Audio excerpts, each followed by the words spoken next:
Ration దుకాణాల్లో CC కెమెరాల ఏర్పాటు ద్వారా అక్రమాలకు అడ్డుకట్ట వేసేందుకు యత్నిస్తున్నట్లు గుంటూరు పశ్చిమ ఎమ్మెల్యే గల్లా మాధవి తెలిపారు. సీసీ కెమెరాలు ఏర్పాటు చేసిన రేషన్ దుకాణాన్ని ఎమ్మెల్యే పరిశీలించి డీలర్ సుజాతను అభినందించారు. గతంలో అక్రమాలకు పాల్పడిన రేషన్ డీలర్ల లైసెన్సులు రద్దు చేసి కొత్తవారికి కేటాయించామన్నారు.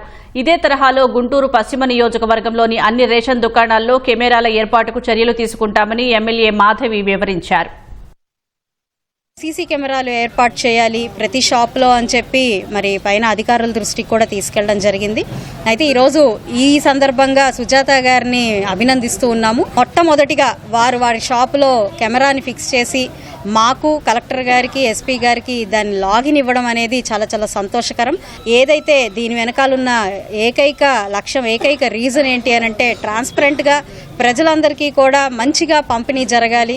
ట్రాన్స్పరెంట్గా ఉండటం కోసం ఏది లోపల అవకతవకలు ఏమీ జరగకుండా ఉండటం కోసం మేడం గారు పెట్టడం వల్ల ఏమి ఇలాంటి సమస్యలు రావు అని వాళ్ళకి కూడా తెలుస్తుంది కదా, కరెక్ట్గా ఇస్తారు వీళ్ళు.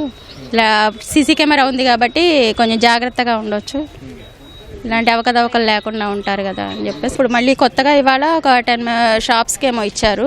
వాళ్ళందరికి కూడా పెట్టమని చెప్పారు. ఇంకా తర్వాత రిమైనింగ్ మిగిలిన వాళ్ళకి కూడా పెట్టమని చెప్తున్నారు.